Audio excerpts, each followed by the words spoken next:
Bueno, voy a presentar someramente lo que es el protocolo de atención sanitaria a migrantes de cualquier procedencia, a los menores de 18 años. Ya teníamos uno para los procedentes de África, pero con esto ampliamos a todos los menores migrantes de cualquier procedencia. Mi intervención va a ser corta porque yo creo que nos interesa mucho más la presentación de Marta, porque yo creo que es lo que más cojeamos todos a nivel de psiquiatría.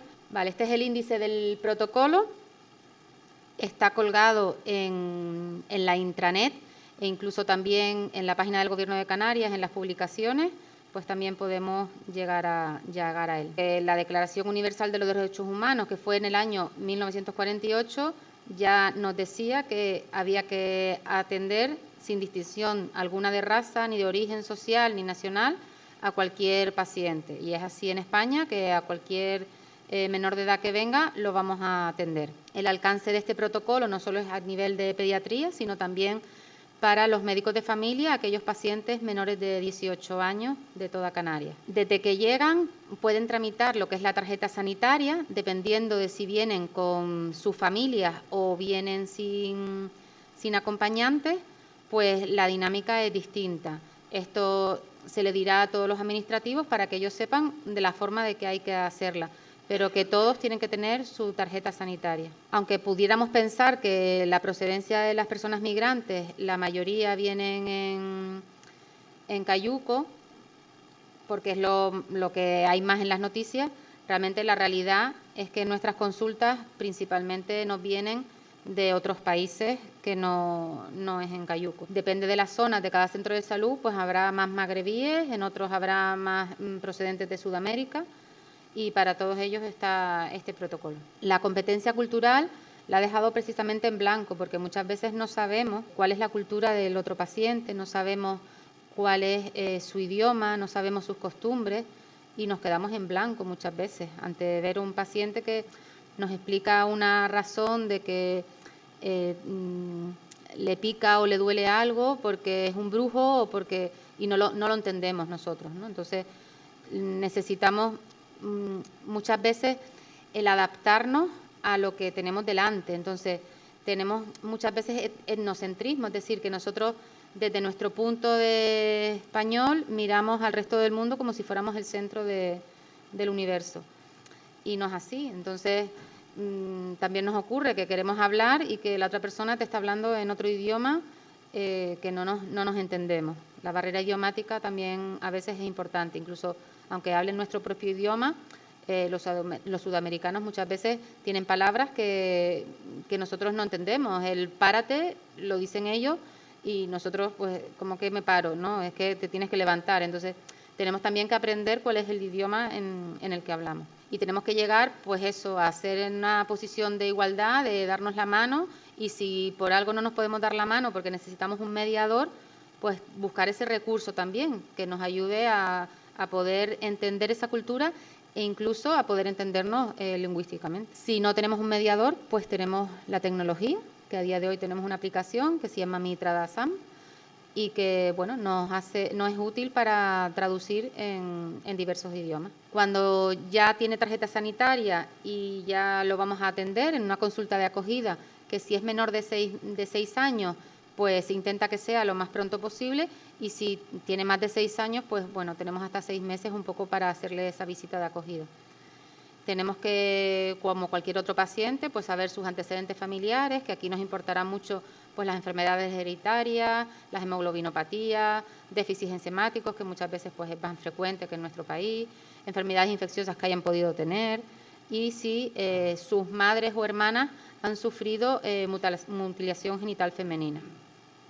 En relación a los antecedentes personales, saber si el embarazo en cuestión de ese niño fue controlado, si ha tenido enfermedades o transmisiones, tratamientos previos, si se ha puesto alguna medicación, transfusiones, que es importante, el estado vacunal, que le vamos a preguntar que nos den la cartilla donde estén registradas las vacunas.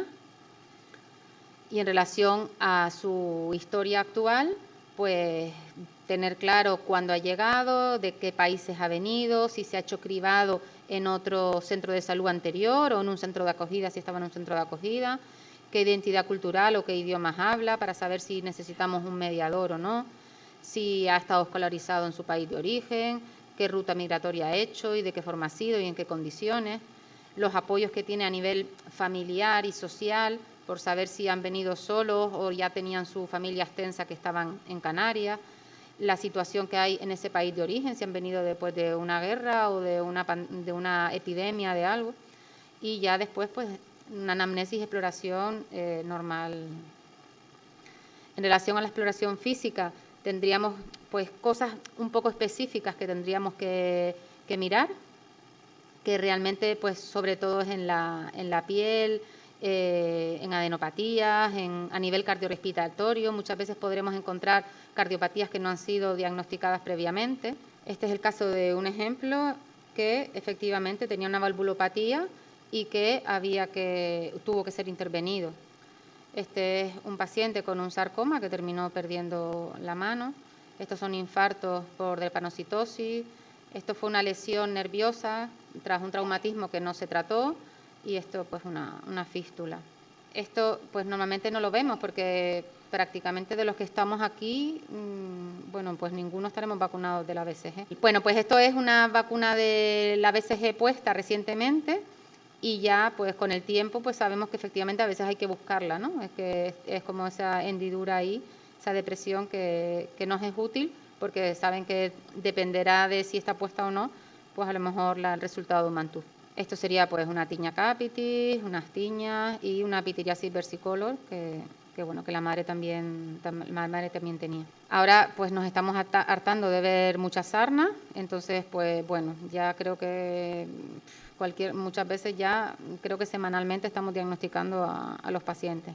Pero bueno, saber que realmente también hay que buscarlo y que la afectación de palmas y plantas en niños pues muy chiquititos pues a veces también es la única manifestación.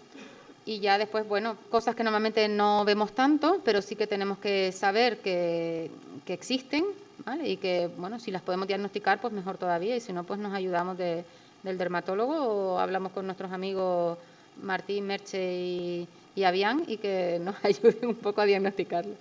En relación a esto, que es importante, que es la lepra, pues saber que es una zona anestésica y que, bueno, que eso nos ayudaría a lo que es el diagnóstico. Después pasaríamos a la valoración por patrones de enfermería que tienen, pues, ciertas características en cada patrón que hacen ellas y que habría que realmente, pues, valorar de una forma determinada, no como el resto de nuestros pacientes. La trabajadora social, que tiene que colaborar con nosotros, porque muchas veces los migrantes normalmente vienen por buscar algo mejor y a lo mejor pues la situación social pues no es adecuada, sus padres a lo mejor no pueden garantizar que tengan una buena situación.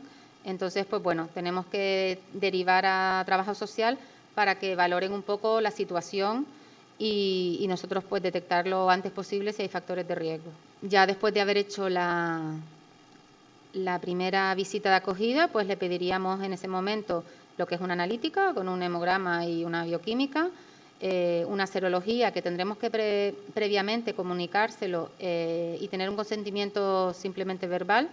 En los mayores de 7 años añadir a esa serología lo que es la hepatitis A, una orina, un estudio de parásitos que he puesto los botes tanto del norte como del área sur, y la prueba del talón en menores de 1 año. En el caso de sospechar que pueda ser una fibrosis quística, en mayores de 40 días habría que hacer un test del sudor. El cribado de auditivo, que se haría con autoemisiones acústicas derivando al materno, en menores de 3 meses. Muchas veces nos encontramos muchos parásitos en las heces, pero a veces no hay que tratarlas. Entonces, tendremos aquí un listado de cuáles realmente serían patógenos, de los que no habría que hacer absolutamente nada y de los que, bueno, dependiendo de la clínica y del huésped, si es inmunodeprimido, pues habría que tratarlo de forma ocasional. Tenemos unas tablas en las que según la procedencia, pues haremos un cribado, es decir, el cribado anterior era para todos los pacientes, en cambio esto es según el país de origen. En el caso del Sáhara Occidental, pues si tienen clínica realmente habría que pedir lo que es la detección de celiaquía y Esto es una ampliación para que vean que realmente, pues, según el país, pues tiene las cruces de lo que realmente habría que solicitar. En el caso del esquistosoma, si nos sale la serología positiva en aquellos países que se la hemos tenido que pedir, pues realmente habría que hacer un estudio de parásitos en heces y un estudio de esquistosoma en orina, que también lo pensaremos si realmente tenemos una hematuria, aunque realmente la serología no salga negativa en ese momento. En relación al cribado de tuberculosis, pues según la edad, nosotros los pediatras pediremos cuantiferón y los médicos de familia pedirán una radiografía de tórax. Aquí hago honor a que después de una lucha incansable de nuestra compañera, pues logró encontrar en un congreso los tubos donde se hacía el cuantiferón. Para quienes no lo sepan, que yo era una de ellas, el cuantiferón no lo podemos hacer en el centro de salud porque lleva una técnica que realmente no la podemos tener tubos especiales en todos los centros de salud. Entonces, en el caso de que queramos que realmente necesitemos solicitar un cuantiferón según el país de origen, habría que imprimir esa solicitud y derivarla al mismo correo que hemos dicho de extracción difícil, donde ellos ya después realmente lo coordinarían. Estos son los del área sur. Los del área norte directamente podemos pedir cita desde el centro de salud. Ellos piden cita al Negrín y ya les dan la cita al paciente. El correo solo sería para los del área sur. En relación a la mutilación genital femenina, depende del momento. Esperemos que ninguna tenga una mutilación genital femenina, pero si a su llegada ya tienen la mutilación hecha, realmente habría que hacer un oficio de notificación para un poco que lo sepa la Dirección General de Protección Infancia y la Familia y registrarlo en la historia y si hay complicaciones, pues tratarlas. En el caso de que a su llegada no tenga la mutilación hecha, dejarlo registrado en la historia como que no tiene. Si hay factores de riesgo, porque ya sabemos, en el documento están las etnias y los lugares de donde es mucho más frecuente, o si las hermanas o las madres ya nos cuentan que ellas sí que lo tienen hecho y que sabemos que van a viajar a su país, pues sí que habría que hacer un oficio de notificación a la Dirección General. Y si va a viajar a su país de origen, sí que habría que firmar un compromiso preventivo, que en el caso de que no lo quiera firmar, sí que habría que también comunicarlo tanto al Ministerio Fiscal como con un parte de lesiones y también a la Dirección General. Y a la vuelta, si realmente lo tiene hecho, independientemente que le hayamos avisado, que haya firmado el compromiso, pues ahí sí que hay que hacer un parte de lesiones y haberles informado que en España no está permitido y que si sabemos además que se va a viajar y que vuelve, entonces ahora sí que tendríamos que la ley ir por delante. Estas son las zonas donde realmente es más frecuente.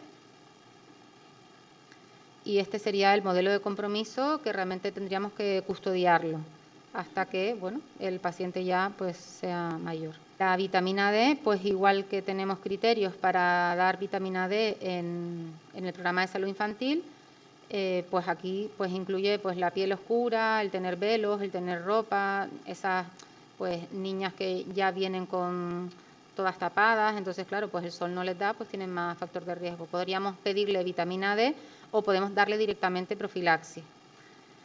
Y también si tienen una nutrición pobre, independientemente del resto de los factores que tienen el resto de los niños.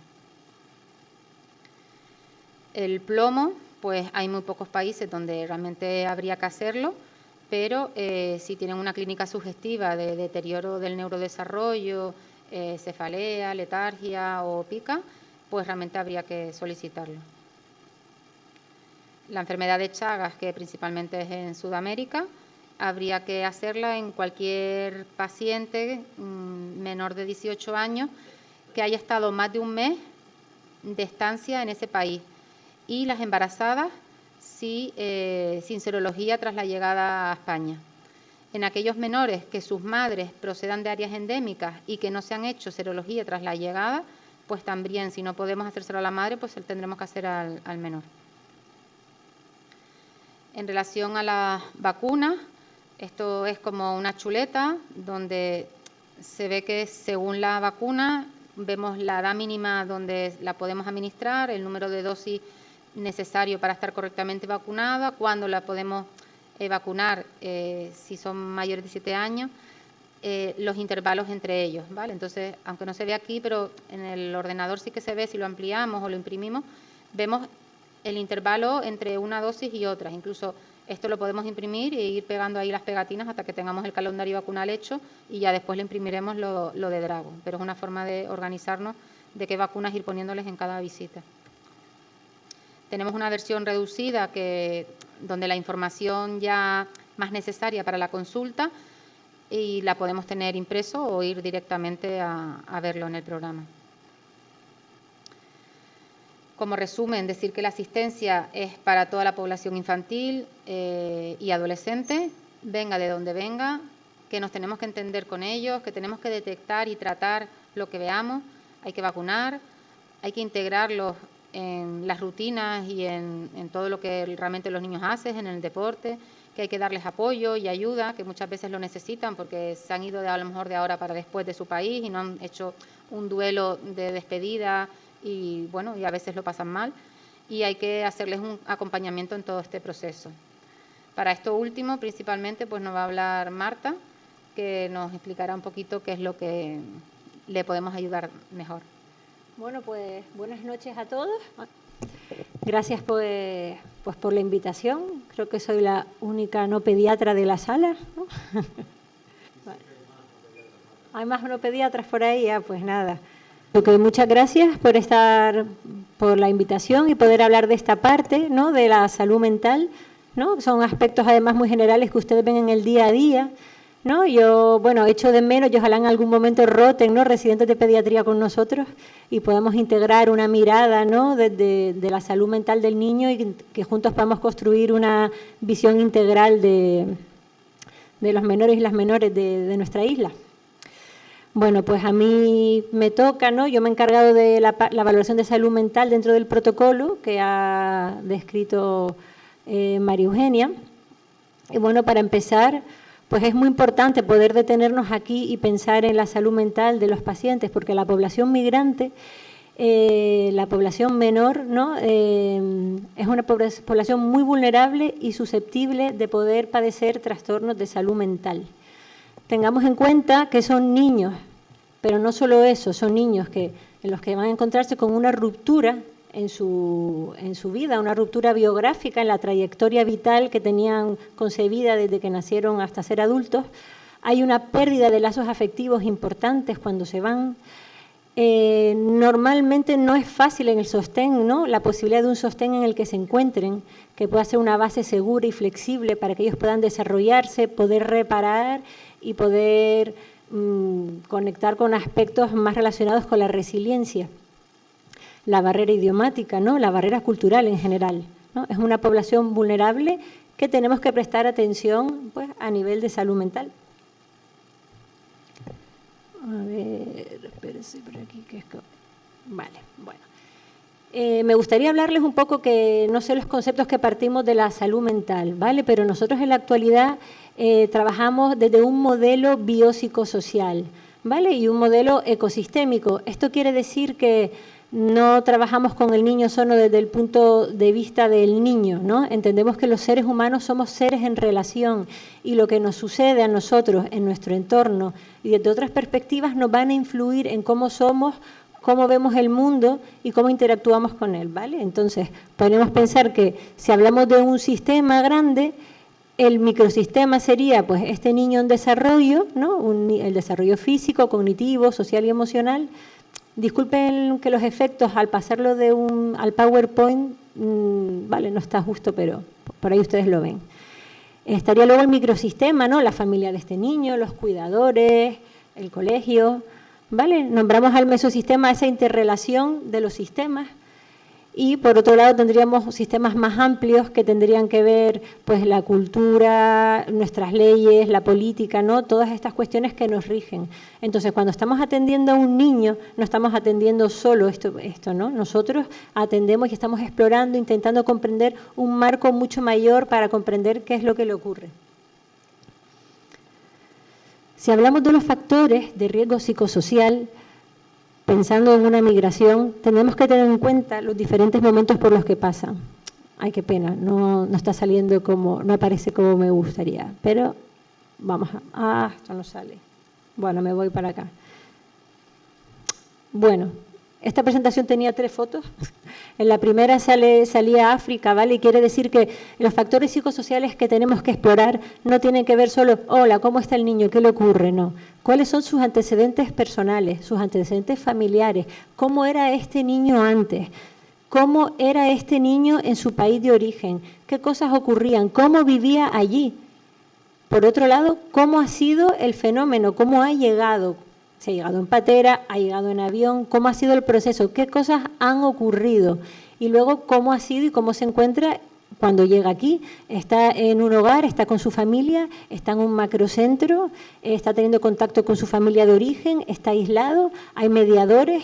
Todo esto nos sirve porque dentro de toda esta perspectiva vamos a encontrar que hay factores de riesgo y también quizás promotores de salud, ¿no? Podemos intervenir en esos diferentes niveles y eso va a interferir también en un peor o una mejor estado de la salud mental. Si hablamos de prevalencia, lo que más se suele destacar es la edad del menor. En función de la edad, pues más pequeño, entendemos que hay más retos en sus hitos del desarrollo y una ruptura biográfica, su trayectoria cuando son más pequeños, pues quizás puede tener un peor pronóstico.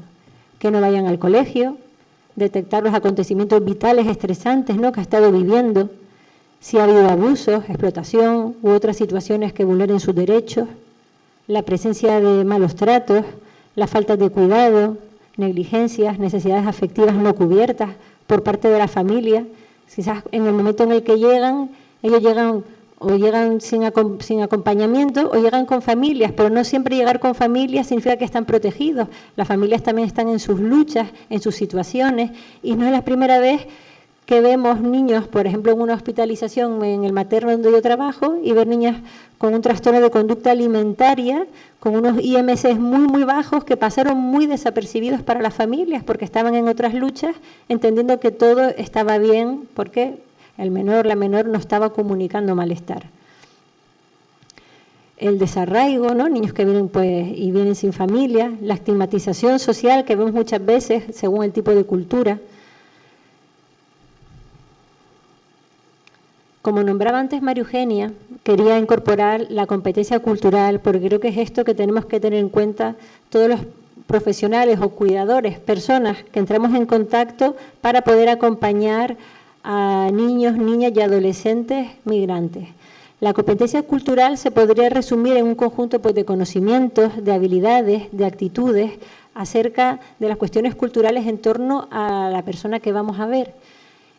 Y siempre bajo un marco de humildad, ¿no?, que se le nombra también como la humildad cultural, porque por mucho que nosotros queramos saber y queramos conocer una cultura, no es la nuestra. Nosotros estamos inmersas en esta.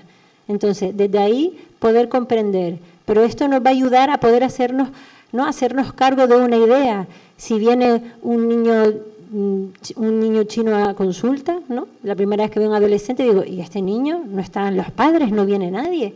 ¿Cómo va a ser esto? Y esto es muy normal en China, que los niños vayan solos, se les considera más autónomos que aquí, ¿no? Y esto es un ejemplo como muchos otros, ¿no?, que tenemos que tener en cuenta y para eso tenemos que descubrir, interesarnos y saber. Pero esta competencia cultural está claro que no tiene que ver, no solo ayuda a lo que podamos hacer nosotros como profesionales individuales.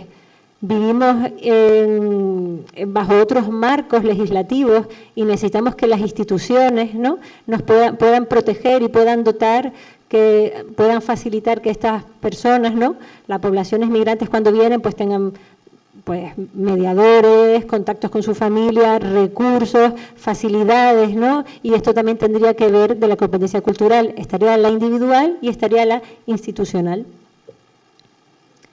Ahora vamos a hablar de las reacciones normales de salud mental para un niño, una niña o un adolescente que viene. Van a haber reacciones que son normales, podemos dividirlas en diferentes esferas, ¿no?, la parte cognitiva, emocional, psicosomática y comportamental. Esto va a estar muy relacionado con la cultura. También dependiendo del lugar donde vengan, la expresión del malestar, la expresión del estrés va a ser diferente. Y, por otro lado, esperamos que tenga que haber un disconfort, dependiendo de la situación, porque están en un proceso de adaptación, ¿no? A lo mejor ver a un niño súper contento en una situación muy desfavorecida, quizás debería de preocuparnos más que estas reacciones que podrían ser normales. Preocupaciones, pensamientos catastrofistas, rumiar, dificultades para estar concentrados, ¿no? O que estén muy activados, ¿no? Que tengan miedo. Ustedes podrán ver en consulta muchos síntomas, ¿no? A nivel psicosomático, dolores de cabeza, dificultades en las digestiones, me duele la barriga, no como, tensión. O también a nivel comportamental, una expresión más exteriorizante, inquietud, conductas agresivas, o en consulta no querer hablar, hostilidad. Las manifestaciones clínicas suelen variar según el desarrollo evolutivo. A menor edad, cuando hay menor expresión en el habla, solemos encontrarnos con quejas de tipo más somático. Más pequeños, más dolor de cabeza, más dolor de barriga, más malestar o alteraciones en el comportamiento, ¿no? Una expresión más exteriorizante. Y sí que es verdad que la población, cuando ya va siendo más adolescente, va teniendo mayor edad, va a ser más común que las manifestaciones clínicas sean más similares a las de los adultos. A ver. ¿Cuándo tenemos que pensar en señales de alerta? Claro, si yo les pongo todo esto, ¿no? Y dicen, mi madre, todo lo que tengo que tener en cuenta. Pero vamos a darle un poco de sentido común. Lo importante de las señales de alerta, que vamos a nombrarlas ahora y me voy a detener un poco, síntomas depresivos moderados, ¿no? Un niño triste, con desgana, que no conecta, que esto interfiere en su conexión con los demás, con las clases, tendencia al aislamiento o episodios agresivos muy intensos que se repiten. Niños que están muy preocupados o con recuerdos intrusivos, pesadillas, como que están reviviendo constantemente acontecimientos traumáticos. También niñas desconectadas de la realidad, ¿no? Ahí hablaríamos de síntomas disociativos, es como parece que están en otro lugar y tiene que ver con esto, con síntomas relacionados con el trauma. Mucha ansiedad de separación, que les dificulta poder hacer una vida, integrarse, problemas con los demás, muchas quejas somáticas que no le dejan hacer una vida. A veces en los hitos del desarrollo vemos regresiones que se mantienen, disminución del apetito, dificultad en el sueño, lo que hablé antes, las pesadillas. Me gustaría que se quedaran con la idea que cuando pensamos que es un problema que ya le tenemos que dar una connotación de posible psicopatología, es que sea intenso, que sea duradero en el tiempo y que interfiera en las diferentes áreas de la vida del menor. Si nos quedamos con esta idea, quizás esto nos va a ayudar a poder diferenciar qué tiene que ver una cuestión más adaptativa o qué va a merecer de una atención especializada. Las psicopatologías más frecuentes a nivel estadístico suelen ser los trastornos de ansiedad, los trastornos afectivos, sobre todo de la depresión, trastornos de estrés postraumático y consumo de sustancias. No quiere decir que no haya más, pero me gustaría que se quedaran con los más prevalentes. Por ejemplo, en el hospital tengo que decir que vemos mucho trastorno de conducta alimentaria y son varias chicas donde cuando exploramos las historias pues han habido en el último año situaciones de migración, sobre todo de Sudamérica, por ejemplo. Pero estas serían un poco las más frecuentes a tener en cuenta. Muchas veces, ¿no? Queremos como un manual y me dicen, ¿y qué se pregunta? ¿Qué es lo que podemos hacer? ¿No? Queremos alguna guía fácil. Marta, vaya rollo nos estás contando. ¿Y qué hacemos cuando está delante? Y es verdad que no tenemos a día de hoy un protocolo que unificado en ninguna comunidad autónoma que digan, esto es lo que hay que hacer. Sin embargo, sí que hay una elaboración de unas sugerencias de preguntas que podríamos relacionar con los trastornos más frecuentes y poder evaluar una salud mental de manera global. Pues si tiene problemas para dormir o comer, si se siente triste todo el tiempo, si llora mucho, si se siente nervioso todo el tiempo, si está frustrado, irritable, si tiene pesadillas, tiene problemas para recordar cosas y concentrarse, tiene molestias, dolores corporales, si se siente cansado todo el tiempo. Y muchas veces pecamos de poco tiempo, la barrera idiomática nos dificulta, aprovechamos a veces al traductor para hablar, preguntarle o al cuidador, y es muy importante que podamos conectar con el niño, ¿vale? Que el niño, la niña, el adolescente nos pueda contar qué le ocurre y poder explorar. También es verdad que a lo mejor pensamos que estas son preguntas que se hacen la primera vez que las atendemos y decimos, bueno, pues si está bien ya va a estar bien todo el rato, ya se ha adaptado. Y no es así. Muchas veces el nivel de estrés es tan grande al principio que la toma de conciencia de la pérdida y las dificultades para poder reconstruir vida o pérdidas de vínculos sucede y la vivencia se experimenta más adelante. Entonces, la sugerencia de estas preguntas es que se puedan hacer durante un tiempo, un periodo de tiempo, ¿no? A lo mejor voy a explorar ahora, pero dentro de 6 meses, dentro de 3 meses, lo voy a explorar otra vez, porque al igual algo ha cambiado. Al igual que puede haber una reacción adaptativa normal y luego esto remite, al igual no ha pasado nada y más adelante nos encontramos con mucho sufrimiento. ¿Qué pautas, ¿no?, nos podrían ayudar a los profesionales y a los adultos referentes? Pues vamos a ponernos al lugar de estos chicos, ¿no?, que han perdido, han perdido los lazos afectivos, han perdido su lugar seguro y viene. Los ambientes son fundamentales. Como hablábamos antes, la perspectiva biopsicosocial, ecosistémica es importante. Necesitamos que el ambiente sea seguro, que puedan confiar en nosotros, que podamos generar un buen vínculo y protector, mirar al niño, escuchar de manera activa, considerar. Es verdad que muchas veces no es fácil, no hay mediadores, estar con el traductor si no te apañas y no te enteras bien. A veces son consultas que pueden ser incómodas y por ello les podemos dedicar menos tiempo. Y claro, para explorar la salud mental, el aspecto físico no es suficiente. Tenemos que dedicarle a la comunicación. Y aquí hay que estar y poder ofrecer, ¿no? Identificar los impactos y la profundidad del daño, ¿no?, con esta serie de preguntas, ¿no?, la exploración de cómo se encuentra, dónde está viviendo, las preguntas que les dije antes, ¿no? Esto haría también poder pensar si hay trabajo que podemos hacer nosotros desde la consulta para ayudar o si tenemos que atender a lo mejor y hacer una derivación a salud mental. Pero hay muchas cosas que tienen que ver con el contexto, ¿no? Hay un niño que está deprimido y echa mucho de menos a los padres y a lo mejor, ¿no?, si tuviéramos un punto de vista reducido a la neurobiología, diríamos, bueno, pues vamos a dar una fluoxetina, ¿no?